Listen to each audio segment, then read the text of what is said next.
everyone, James28439 here. We are back for another video. This is a reflect video on what I've learned about elevators within the past year and a month. Last year I filmed, my first elevator was filmed in July and was uploaded about a week later. And because it was at Bandcamp, and Bandcamp was hosted later this year in August. Bandcamp was a lot of fun, guys. I gotta admit it was. And we got some footage of the elevator, the HID multi-class that you guys saw last year, except I decided to film more of them. I filmed all of them except one. And we're gonna get to that. First off, you guys will see more of that later on.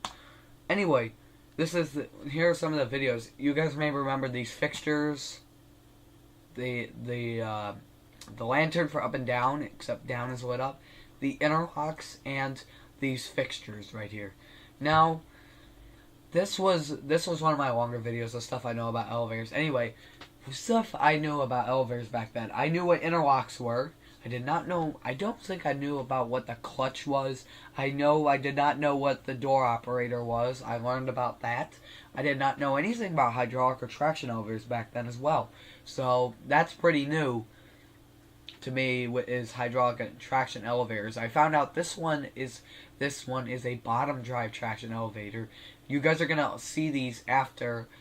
You guys will see these after I upload this one. But yeah, this was a great trip to Bandcamp because we did a lot there. It was very busy. I didn't have time to talk to Ben because I had to open up my room because they do a Super Smash Bros. Tournament and they were hosting it in my room.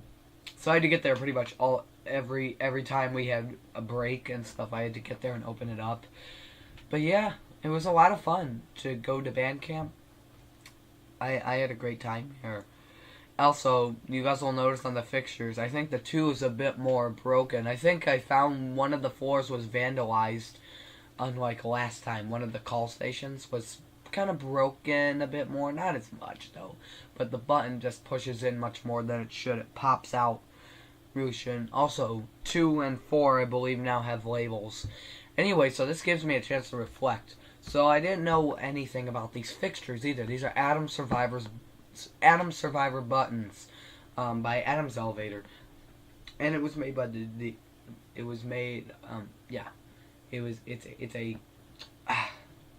sorry guys, I forgot what the name of it was, but the elevator is great. Also, there's one thing I don't know. I don't know anything about. There is a back door on the elevator, but I don't know if it serves any floors. There's no key switches that are able to open it, though. So I don't know what it's there for, if that's how they made them. Oh, and this elevator is vintage. The building, I believe, was opened up in 1959.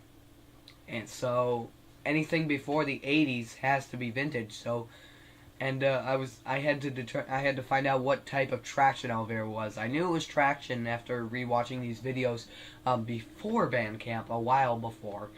I knew it was traction, but I had to figure out what type it was. Also, I did not know anything about elevator keys and the fan switch as well, which you guys will get to see where I turned off the fan so you guys could hear the motor much better. But you guys will get to see this elevator a few times. I did a light and fan demo where you guys will get to see where I turn the light and the fan off on the elevator, because there's a light switch, and that it does not have independent service. I did not know anything about independent service, so did not know anything about that. Fire service, I didn't know anything about either.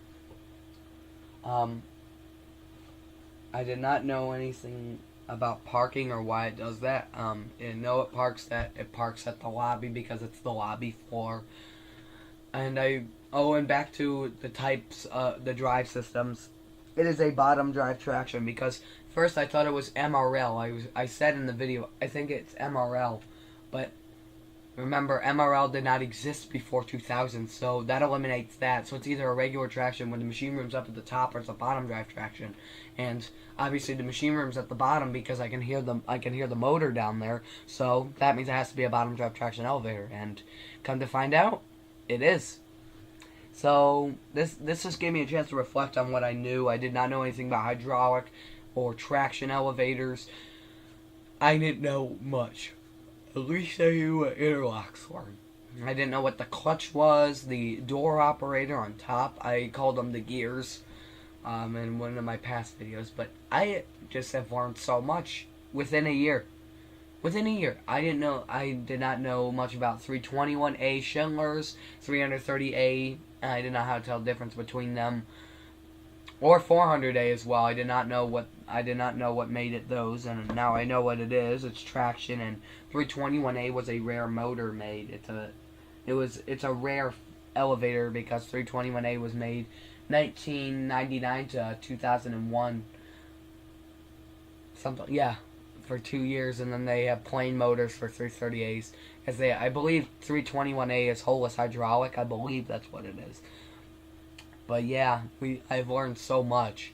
I mean, the interlocks up here, for example. I mean, I did not know how this worked. I knew about this one, how it just locked, but this one, the wheels just roll up on it and they lock it, so that way it doesn't really lock the door.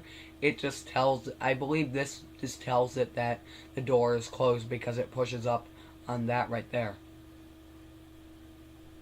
I believe that's what that means. And then of course there's the shaft door interlock, which actually locks. There's the wheels and the stuff, and the wheels on the other side of the elevator shaft door that you can pull to open, and that's how the drop key works.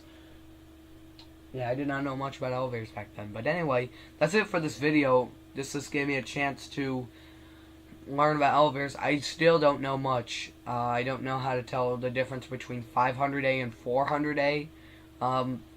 And yeah, that's it. So thanks for watching. See you all some more videos, and I'll talk to you guys soon. Bye.